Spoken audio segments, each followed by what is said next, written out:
Hey, how's it going, guys? Today I'm checking out the CHUWI HiPad 10-inch tablet, available for under $150 on Amazon. Now the box just feels plain and cheap. There was a little kind of thank you card in the front, and there is plastic all around. Some of the specs are on the side here. It tells you there's a 1920 by 1200 IPS screen with Android O, full laminated display, which is pretty nice. CPU is Helio Deca core, 3 gigs of RAM, 32 gigabytes of internal storage, and the color is in black. Inside the box you get another little box. I believe the cables are in here. And it looks like the tablet itself is somewhere here. The tablet is inside of this phone here. So besides the tablet, you get a micro USB cable, wall outlet, and then a warranty card, and the user guide. There's also the SIM key where it opens up the latch to see the micro SD card slot. So on the front, you have this removable thing where it shows some of the specs here. Again, it's an IPS 10-inch screen, Deca core processor, a 7,000 milliamp hour battery, which sounds like quite a bit. We'll have to see actually how it performs in longevity. When you take this out, you have a screen protector left on here, so it's pretty good. It looks like there's just one part where there's an air bubble, but for the most part it's nice to have. There's a camera on top, front-facing camera. The rear camera may look like it's protruding from the left side, but it's really not. It can still stay flat on a surface. And then this is kind of like alloy metal, so that's very interesting to see, but it does catch fingerprints relatively easy. I've only had this thing for probably an hour or less in my hands. And the red touches are supposed to make this look kind of like a gaming style tablet, because it is marketed as that, like a cheap gaming tablet. But one thing that I do like about this is that the speakers are inside here. Apparently it looks like there's 2 speakers, but there's only one, and it's a mono speaker on, like, I believe it's the right side here, which would be the left side when you're looking at your tablet. On the right side you have the volume keys and the power button. Nothing on the bottom or the other side, but on top you do have the USB Type-C port. I did make a mistake saying that it was a micro USB cable when really it's a USB Type-C cable. 3.5 millimeter headphone jack, and then there's the SIM tray. This has to go kind of all the way in pretty deep to open this up. So this is what the SIM card slot looks like, or tray. So I forgot to clarify that I have the Wi-Fi version, not the one with LTE where you can install a SIM. Even though that was the SIM tray you saw, you can't really put a SIM in there. You can only put a micro SD card in for extra storage space. Out of the box, there's 24.61 gigabytes free, so there's about 7.36 gigabytes used. I believe this was when I installed everything, like, or updated all the apps that it comes with. And all the apps it came with, I took a screenshot here. These are all the apps it came with, because I did end up installing everything and moving a little ahead just to see how everything performs. So far, I do like the screen. I love it and hate it. I love the fact that it's fully laminated, so you won't see like those bars on the side or anything. It'll just feel like you're touching the screen itself. There's no like kind of space in between. I don't know, it's kind of hard to explain, but it looks nicer than a regular screen that wouldn't be fully laminated. It's pretty vibrant. It's a 1920 by 1200 display, so it's pretty sharp. Video should be pretty good. Although there is one huge downside, and I personally think is a deal breaker, and you guys might want to end this video here. It's that it's running at 45 Hz instead of 60 Hz. Although I do hear some people that have mentioned before that just 40 Hz or 45 Hz is enough to play games, so I do want to take a look at that. Obviously 60 is still better than 45. One specific headset that stands out as the best one from the others.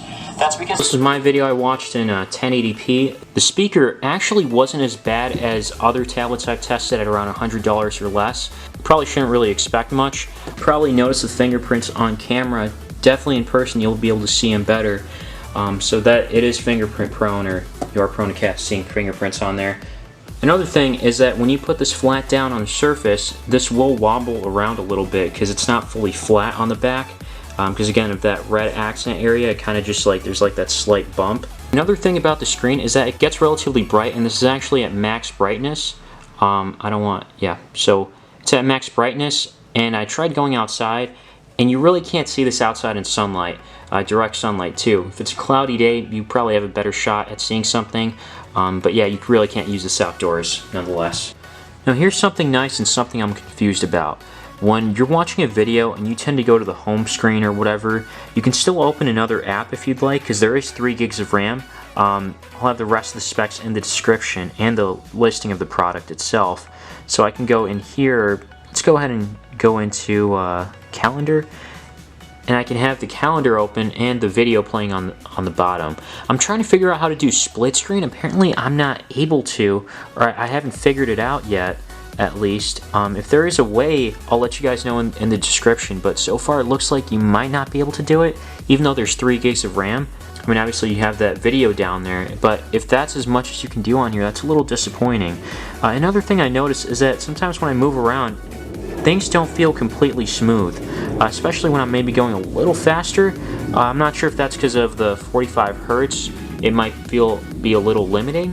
One thing I do notice though is that I do have to press a little harder than other tablets to actually touch the screen, and this is noticeable when I'm just unlocking my tablet, and it can feel a little inconvenient because then I have to hold it up with 2 hands just to have a firm grip, and then put a little pressure on the screen.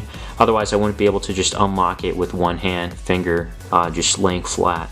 On the Antutu benchmark, this gets a score of over 100,000 normally, and that's pretty good. That's what I would expect it to be around for this price, maybe a little less.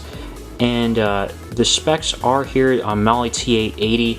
I think it's like 3 years old now, so it's nothing new, but for the price, we'll see how it is. Again, that's above normally what I see, which is an ARM Mali T720, which is lower, and obviously those go for like cheaper tablets, like under $100 or at $100.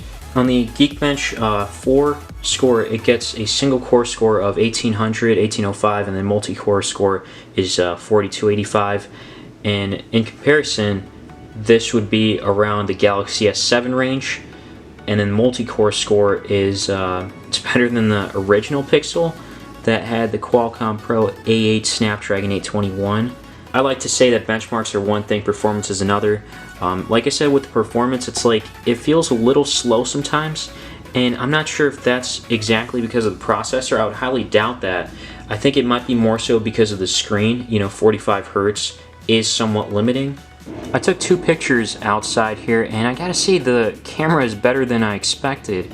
Still nothing crazy. It's not gonna be too detailed when you try zooming in, but it's a regular picture. It's not bad. It's a 5 megapixel rear camera, and then there's also a 5 megapixel front camera. This is the front cam. This is good for Skype calls, better than other tablets. It's not as shaky as when I try to move my hand around or something. And I think right before my camera died, I was just going to mention that I'm able to zoom in and read everything inside the lens there. Canon zoom, lens, EF, and then the numbers and so on and so forth. The reason why this is nice is that you can take notes in class, not with the front cam, but with the rear cam. Since they're both 5 megapixels, it should be about the same quality. First game we're checking out here is Geometry Dasher. It's one of those geometry games. The reason why I'm checking out a simple 2D game like this is to see if I can notice the frame rate difference between 45 Hertz.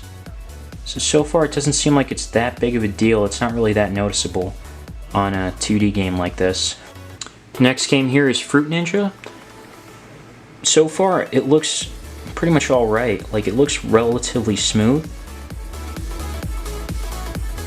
I'm not sure if there's a slight delay or miss, like something's missing when you cut the actual fruit. It might just be me. Overall, it works great, no problems whatsoever, and I wouldn't expect there to be any problems with a decent processor like that. I mean, Helio isn't anything amazing, but better than a lot of other tablets at the $100 price point. Next game here is Sonic Boom 2. Again, everything, it looks like it's going to run smoothly.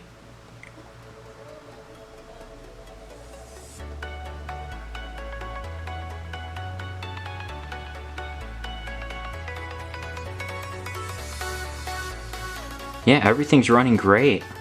Doesn't seem to be a problem at all. Playing Injustice 2 here, and it definitely doesn't look smooth. I'm not sure if it's because of the CPU, or if it's actually just the screen itself being limited to 45 Hertz. I really couldn't tell you, but it doesn't look completely smooth, that's for sure. Is this playable? I don't know. You can decide. To each his own. You know what? I guess I'm going to say it's not playable because when I try to go ahead and move around, I wasn't able, it didn't quickly respond to my attacks and whatnot. So, or maybe it's also because I have to press down hard on this. That's one thing I hate about this, that you have to press harder than other tablets. So overall, I think games ran relatively well with the exception of a few stutters here and there. I'm wondering if some of the stutters were due to the fact that this is running at 45 Hertz instead of 60, or it doesn't support 60 Hertz, which is really unfortunate and honestly a deal breaker. And that, just because of that, I can't really fully recommend this and say that you should go out and get this if you're looking for a new tablet. I would say hold your money if you can. I'm going to try to find some other deals or some other tablets I'll test out. So be sure to subscribe for that, and let me know what you guys think in the comments down below. Do you think I'm being too harsh? As always, thanks for watching.